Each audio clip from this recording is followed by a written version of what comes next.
Hello students, हम कर रहे हैं chapter number 6 P block element. और उसमें आज करेंगे हम क्लासिफिकेशन ऑफ ऑक्साइड कि ऑक्सीजन जो है मिलके किसी भी एलिमेंट के साथ क्या बनाती है, ऑक्साइड बनाती है। जैसे कि यहाँ हम देख सकते हैं OF2, तो ये इसने ऑक्सीजन फ्लोरीन के साथ ऑक्साइड बना दिया है।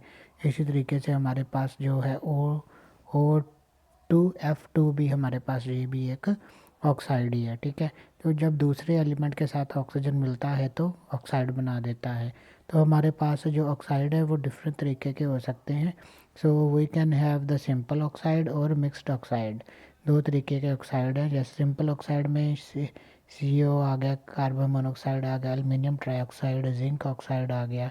और मिक्स जो है कि दो एलिमेंट होंगे ऑक्सीजन के साथ, तो यहाँ दो एलिमेंट हैं। ठीक है, तो ये मिक्स्ड ऑक्साइड में आ जाते हैं। ठीक है, तो अब हम करेंगे एसिडिक ऑक्साइड के बारे में पढ़ेंगे। एसिडिक ऑक्साइड उसे ही बोल सकते हैं कि जब वो वाटर के साथ रिएक्ट करके अपनी नेचर जो है वो एसिड बना दिया, इसने एसिड बना दिया, तो ये क्या है, एसिडिक ऑक्साइड है। ऐसे सल्फर ट्राइऑक्साइड ने वाटर के साथ मिलके सल्फ्यूरिक एसिड बना दिया, तो ये एसिडिक ऑक्साइड है। इसी तरीके से N2O5 के साथ जो नाइट्रस पेंटाऑक्साइड है, तो इसके साथ इसने वाटर के साथ रिएक्ट किया और हमारे पास नाइट्रिक एसिड HNO3 बन गया है। तो बेसिक ऑक्साइड्स जो है वो क्या होते हैं, वाटर के साथ मिलके एल्कलाई बनाते हैं। मतलब कि Na2O वाटर के साथ रिएक्ट करके NaOH बना दिया। इसी तरीके से ये क्या है, हमारे पास बेस बना रहा है, तो ये बेसिक ऑक्साइड है।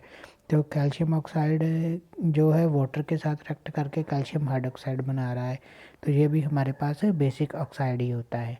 लेकिन कुछ जो हमारे पास होते हैं वो एम्फोटेरिक नेचर के होते हैं, जिनकी बेसिक भी करेक्टर होता है और एसिडिक करेक्टर भी उसमें हो जाता है। ठीक है स्टूडेंट्स, तो नेक्स्ट देखें कि ये कौन कौन से हैं जो एसिड और बेसिक। देखो, जिंक ऑक्साइड है, एसिडिक नेचर भी शो कर रहा है कि ये सोडियम हाइड्रोक्साइड के साथ मिलके भी सॉल्ट बना रहा है। तो जो जिंक ऑक्साइड है ये बेस की तरह भी रिएक्ट कर रहा है, क्योंकि ये HCl के साथ एसिड के साथ भी रिएक्ट करता है और जिंक Cl2 बना देता है। इसी तरीके से हमारे पास लेड भी है, जो कि एसिडिक और बेसिक नेचर जो शो करता है। ये बेस के साथ भी रिएक्ट कर रहा है और एसिड के साथ भी रिएक्ट करके हमारे पास वो प्रोडक्ट बनाए जा रहे हैं। ठीक है, सो आगे हम चलते हैं न्यूट्रल ऑक्साइड पे, जो कि ना ही एसिडिक है ना ही बेसिक है। जैसे कार्बन मोनोऑक्साइड N2O, ये हमारे पास न्यूट्रल ऑक्साइड है। ना ही ये एसिड की तरह बिहेव करते हैं और ना ही ये इसका बेसिक नेचर है। तो नेक्स्ट है हमारे पास ओजोन। ओजोन कैसे बनाई जाती है, O3 इसका फॉर्मूला है। तो ये जैसे F2 हो गया, इसको वाटर के साथ रिएक्ट करवाएंगे तो हमारे पास HF एंड ओजोन बन जाएगी। इसी तरीके से O2 के ऊपर UV रेडिएशंस डालते हैं तो तब भी हमारे पास नेसेंट ऑक्सीजन जो बनती है, नेसेंट ऑक्सीजन N, इसको क्या बोलते हैं, नेसेंट ऑक्सीजन। ठीक है, जो कि इस पैरेंथेसिस में लिखी गई है। तो नेसेंट ऑक्सीजन को जब O2 के साथ रिएक्ट करवाया जाता है तो हमारे पास O3 जो कि ओजोन का फॉर्मूला है, ये ओजोन बन गई। तो एक और तरीका है कि इलेक्ट्रिक डिस्चार्ज किया जाए। क्या किया जाए, इलेक्ट्रिक डिस्चार्ज। जैसे O2 को इलेक्ट्रिक डिस्चार्ज किया तो हमारे पास O3 बन गई है। ठीक है, तो इसके ये एक एंडोथर्मिक रिएक्शन होती है जिसका डेल्टा H जो है वो पॉजिटिव में आता है। तो अगर रेजोनेटिंग स्ट्रक्चर की बात करें तो ये 3 ऑक्सीजन है हमारे, 1 2 एंड 3, 3 ऑक्सीजन है। तो जिस ऑक्सीजन के साथ डबल बॉन्ड होगा उसके ऊपर 2 lone pair of electron present होंगे। तो जिस ऑक्सीजन के साथ एक बॉन्ड होगा उसके ऊपर 3 lone pair of electron present होंगे। ठीक है स्टूडेंट्स, तो ये दिस इज मान लो कि ये हमारे पास स्ट्रक्चर 1 है, तो this can be change into the structure number 2। So 1 changes into 2 and then again the 2 changes into the 1. This process goes on. ये प्रोसेस चलती ही रहती है ताकि जो मॉलिक्यूल को है वो स्टेबिलिटी मिल जाए। ओके स्टूडेंट्स, सो नेक्स्ट हम आएंगे इसकी जो है फिज़िकल प्रॉपर्टी के ऊपर। हमारे पास फिज़िकल प्रॉपर्टीज़ ये क्या है, इन गैस स्टेट ये पेल ब्लू कलर की होती है। ठीक है, गार्लिक जैसी स्मेल होती है इसकी। तो जब ब्रीदिंग करते हैं इट कैन कोज हेडेक। ठीक है। अगर इसको ब्रीथ किया जाए तो ये हेडेक करती है, नोज़िया कर देती है। तो स्पेरिंगली सोलूबल, थोड़ी बहुत जो है वाटर में सोलूबल होती है, but soluble in the turpentine oil में जैसे सोलूबल हो जाती है। लिक्विड फॉर्म में ये डार्क ब्लू कलर की होती है ये गैस, ठीक है। और सॉलिड स्टेट में ये वायलेट ब्लैक कलर की होती है। तो केमिकल प्रॉपर्टी की बात करें तो इसका एक ब्लीचिंग एक्शन का जो प्रॉपर्टी आती है। ब्लीचिंग एक्शन क्या है, तो जब ऑक्सीजन ब्रेकडाउन होती है, O3 जो है ब्रेकडाउन होता है तो वो O2 बनाती है एंड नेसेंट ऑक्सीजन बनाती है। तो किसी भी कलर सब्सटेंस के साथ जब नेसेंट ऑक्सीजन को रिएक्ट करवाएंगे तो वो हमारे पास क्या हो जाएगा, कलरलेस सब्सटेंस हो जाएगा। तो इस प्रोसेस को बोलते हैं हम ब्लीचिंग एक्शन, ठीक है। तो अब इसका रिडक्शन पोटेंशियल देख लें, ऑक्सीडाइजिंग बिहेवियर क्यों शो करती है। अगर रिडक्शन पोटेंशियल देखें हमारे पास सबसे ज़्यादा किसका है, फ्लोरीन 2.87 वोल्ट होता है। तो लेकिन O3 का रिडक्शन पोटेंशियल 2.70 वोल्ट होता है, कि मतलब के कंपेरेबल है फ्लोरीन के साथ। तो इसलिए ये इसका ऑक्सीडाइजिंग बिहेवियर भी है जो वो होता है। तो ये second most powerful oxidising agent है।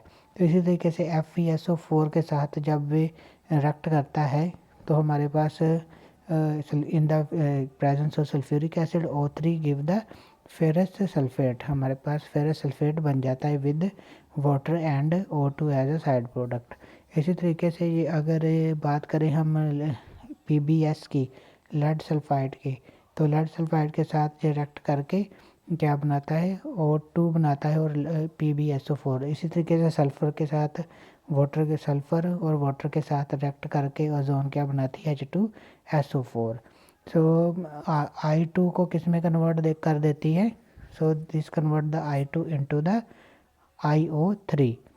HCl को किस में कन्वर्ट करती है, O3 Cl2 में कन्वर्ट कर देती है। So these are important reactions.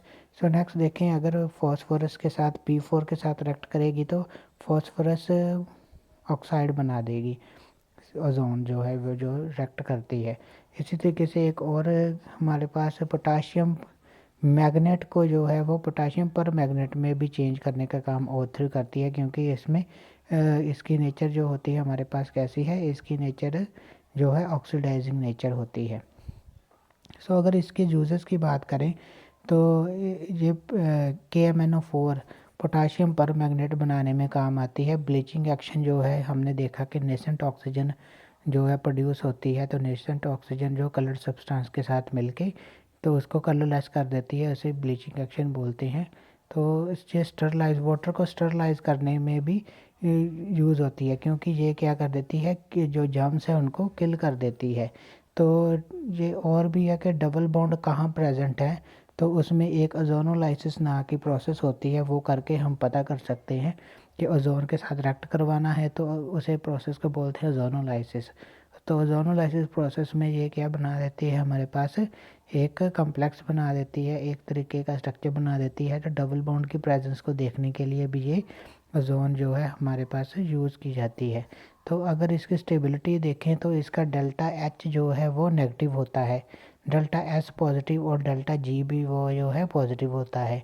मतलब enthalpy, Gibbs energy and entropy change, ये तीनों के तीनों डेल्टा H तो नेगेटिव है, डेल्टा G भी जो हमारे पास वो नेगेटिव होना चाहिए, तो डेल्टा H पॉजिटिव होना चाहिए फॉर स्टेबिलिटी। तो ये तीनों फैक्टर जो हैं वो इसके पास हैं, तो इसलिए ये क्या है, स्टेबल है। ओजोन जो है वो स्पॉन्टेनियसली चेंज हो जाती है O2 में, that this process is called O3 get change into the O2। तो दिस प्रोसेस इज स्पॉन्टेनियस है, ठीक है। सो यही कारण है कि ओजोन जो है वो बिल्कुल स्टेबल नहीं रहती, वो किस में कन्वर्ट हो जाती है, O2 में कन्वर्ट हो जाती है spontaneously. Okay students, thank you very much.